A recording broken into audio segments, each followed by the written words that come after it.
ॐ गजाननं भूतगणाधिसेवितं कपित्तजम्बूफलचारुभक्षणम् उमासुतं शोकविनाशकारिकं नमामि विघ्नेश्वरपादपङ्कजम्। पुनर्पते गजानन भगवान की जय। गुरु ब्रह्मा गुरु विष्णु गुरुदेवो महेश्वरा, गुरु साक्षात् परब्रह्म तस्मै श्री गुरुवे नमः। अखण्डमण्डलाकारं व्याप्तेन चराचरं तत्पदं दर्शितं देवं तं नमामि गुरुदेव। बोल गुरु भगवान की जय। भगवान श्री गुरुदेव की असीम अनुकंपा से, माता पिता के आशीर्वाद और आप सभी भक्तों के भाग्य के कारण आज कथा का षष्ठम दिवस है। भगवान गणेश की कथा को नित्य स्मरण करने से इस जन्म के और पूर्व जन्म के सभी पाप नष्ट हो जाते हैं। व्यक्ति की आत्मा शुद्ध होकर भगवान के श्री चरण कमल में भक्ति में हो जाती है। ऐसी कृपा भगवान गणेश करते हैं। इससे पूर्व भगवान गणेश की वंदना को बड़े प्रेम से स्मरण करेंगे। जय गजवदन विनायक जय जय जय गजवदन विनायक जय जय कृपा सिंधु सबलायक जय जय कृपा सिंधु सब लायक जय जय विघ्न हरण दुख हारक जय जय विघ्न हरण दुख हारक जय जय सुख सागर भवतारक जय जय सुख सागर भव तारक जय जय सिद्धि सदन गणनायक जय जय सिद्धि सदन गणनायक जय जय रिद्धि सिद्धि शुभदायक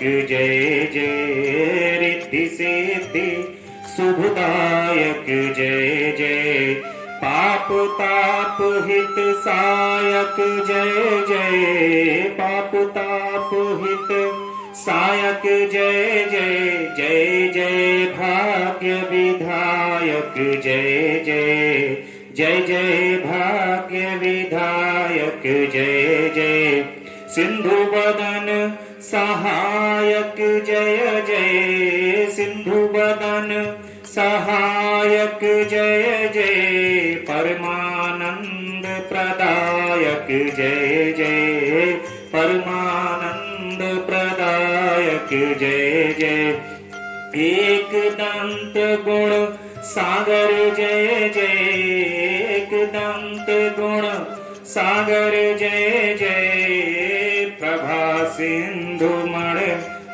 नागर जय जय कृपा सिंधु मण नागर जय जय प्रथम पूज्य प्रथमेश्वर जय जय प्रथम पूज्य प्रथमेश्वर जय जय कपिल वरण कपिलेश्वर जय जय कपिल वरण कपिलेश्वर जय जय मधुप भात मधुपेश्वर जय जय भय हस्त बदन गदेश्वर जय जय लंबोदर गज कर्णक जय जय धूम्रकेतु शुभ वर्ण जय जय धूम्रकेतु शुभ वर्णक जय जय भैरव मंडल पालक जय जय भैरव मंडल पालक जय जय बारिद हरदन घालक जय जय जय जय गजवदन विनायक जय जय कृपा सिंधु सब लायक जय जय विघ्न हरण दुख हारक जय जय।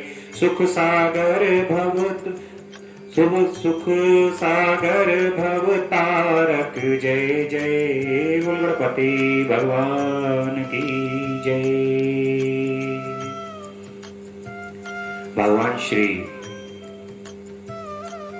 गजानन की असीम कृपा से कथा के अंक में दक्ष का प्रसंग चल रहा है, जिसमें भगवान की कथा को, भगवान की कृपा को दक्ष ने प्राप्त किया है और अपने सभी दुखों को दूर किया है। जंगल में रह करके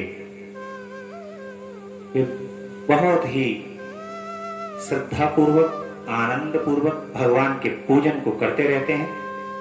एक दिन के प्रसंग की बात होती है कि दक्ष को रात्रि में एक सुंदर सा स्वप्न दिखाई देता है। उस स्वप्न में एक ब्राह्मण दिखाई देते हैं। वे ब्राह्मण आशीर्वचन करते हुए और एक गज दिखाई देते हैं। उस गज के शीश पर सिंदूर लगा हुआ होता है। अनेक रत्नों से जड़ित माला वो गज पहने हुए होते हैं और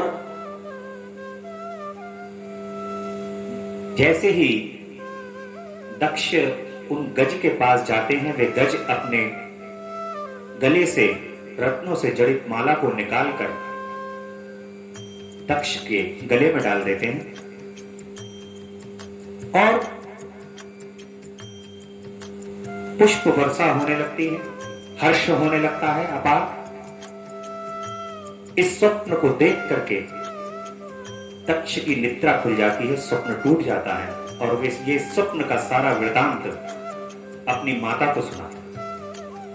उनकी माता कमला इस प्रसंग को सुनती हैं और इस प्रसंग को सुनने के बाद कहती हैं कि पुत्र, ये तो बहुत ही कोई शुभ संकेत है।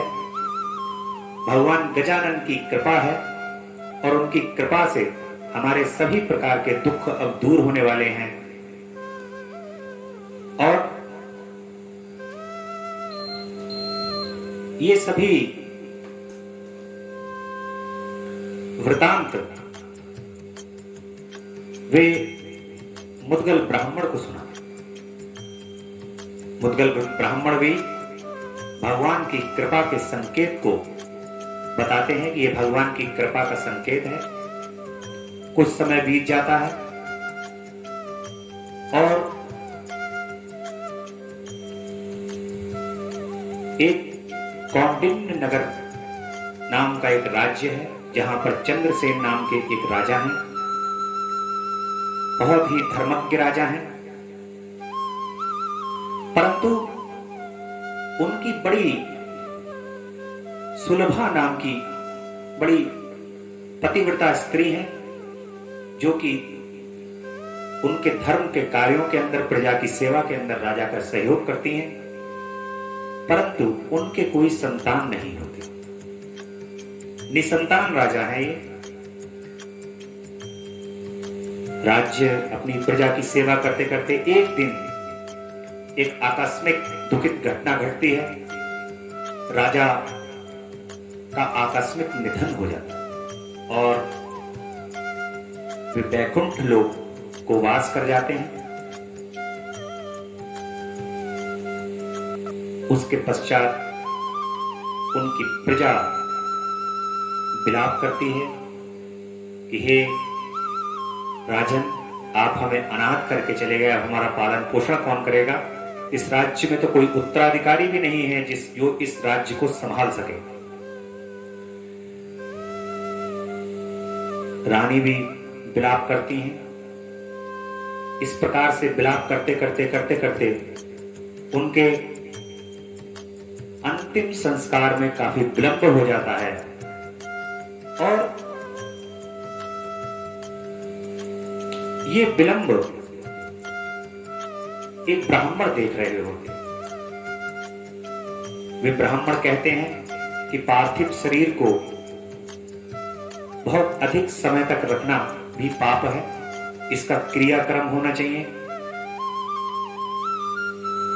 किसी भी प्रकार से जिसका कोई उत्तराधिकारी नहीं होता है, उसका उत्तराधिकारी उसकी प्रजा होती है। इस प्रकार से उन ब्राह्मण के वचनों को सुनकर के उनका अंतिम संस्कार उनके मंत्री करते हैं। अंतिम संस्कार होने के बाद कुछ दिनों तक उनके मंत्रियों के द्वारा और रानी के द्वारा राज्य को चलाया जाता है, परंतु उस प्रकार से भली प्रकार से जिस प्रकार से राजा उस राज्य को चलाते थे उस प्रकार से वो राज्य नहीं चल पाता है। इस कारण रानी काफी व्यथित रहती हैं कि किसी भी प्रकार से इस राज्य को चलाने के लिए कोई उत्तराधिकारी नहीं है। मुद्गल ब्राह्मण का उस राज्य में आगमन होता है। वे कहते हैं कि इस राज्य में उत्तराधिकारी की कमी है, भगवान की कृपा होगी तो उत्तराधिकारी प्राप्त होगा, उचित उत्तराधिकारी प्राप्त होगा। वे रानी को कहते हैं कि सबसे ज्यादा समय यदि कोई राजा के साथ व्यतीत करता था तो वो था उनका गज, उनका हाथी। आप उस गज को लेकर के आइए, जो ये गजराज जिसके गले में भी माला डाल देंगे, उचित उत्तराधिकारी वही हो। इस प्रकार से मुद्गल ब्राह्मण के वचन को सुनकर के रानी ने गज को बुलाया और उनको एक सुंदर सी माला प्रदान की। राज्य में घोषणा कर दी कि गज रास्ते से निकलेंगे, जिसके गले में भी माला डालेंगे वो राजा होगा। और पूरे राज्य में सभी अपने अपने बच्चों को दरवाजे पर ला करके खड़े हो जाते हैं कि इस इंतजार में कि गज आएंगे और हमारे बालक के गले में माला डाल देंगे। परंतु गज किसी के गले में भी माला नहीं डालते हैं। वे तो पूरा शहर, पूरा नगर छोड़ करके जंगल में बैठे हुए दक्ष की ओर बढ़ जाते। धीरे धीरे धीरे धीरे करके जब वो गज जो हैं वो दक्ष की ओर बढ़ते हैं, जंगल में दक्ष भगवान गणेश का पूजन कर रहे होते हैं, वहां पर जाकर के वे गज दक्ष के गले में वो माला डाल देते हैं। इस प्रकार से दक्ष को सारी प्रजा प्रफुल्लित, हर्षित और आनंदित हो जाती है और रानी भी प्रफुल्लित हो जाती है। रानी कमला भी प्रफुल्लित, हर्षित, आनंदित हो जाती है। इस प्रकार से प्रजा उनको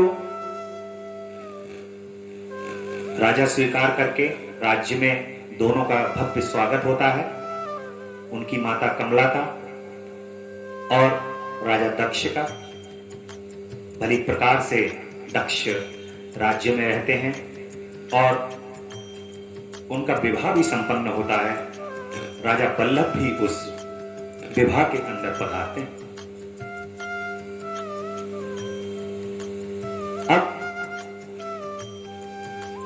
कुछ दिनों पश्चात राजा दक्ष के एक पुत्र ब्रह्मस्वरूप उत्पन्न होते हैं। ब्रह्मस्वरूप के दीप स्वरूप चंद्रसेन और चंद्रसेन के पुत्र महर्षि विश्वामित्र कहते हैं कि भीम तुम हो। ये प्रसंग, दक्ष वाला जो प्रसंग है, ये विश्वामित्र राजा भीम को सुना रहे हैं और ये विश्वामित्र वाला जो प्रसंग है ये महर्षि भृगु सोमकांत को सुना है। अब इस प्रकार से राजा दक्ष को राज्य की प्राप्ति हो जाती है, जीवन सुखमय हो जाता है, कल्याण हो जाता है। राजा दक्ष की कहानी में हमने ये देखा कि उनके भगवान गणेश पर अपार श्रद्धा और अपार विश्वास का ये परिणाम था कि राजा दक्ष भगवान गणेश की कृपा से उन्होंने अपने 12 वर्ष तक अपनी जितनी भी उनको पीड़ा थी, बीमारियां थी, वो सभी मुक्त हुए और खोया हुआ राज्य जो कि दूसरा राज्य था वो राज्य भी प्राप्त किया। इस प्रकार से भगवान गणेश ने उन पर कृपा की। बोले गजानन गणपति भगवान की जय। सुमुख चैकिदन्तस्य कपिलो गजगणका लंबोदरस्य विकटो विघ्ननाशो विनायका धूम्रकेतुर्गणाध्यक्षो भालचन्द्रो गजानना द्वादशानि नामानि आपठणादपि विद्यारम्भे विवाहे च प्रवेशे नृगमतथा संग्रामे संकटे चैव विघ्नतस्य न जायते शुक्लाम्बरधरं देवं शशिवर्णं चतुर्भुजं प्रसन्नवदनं ध्यायते सर्वविघ्नोपशान्तये। गणपति गजानन भगवान की जय।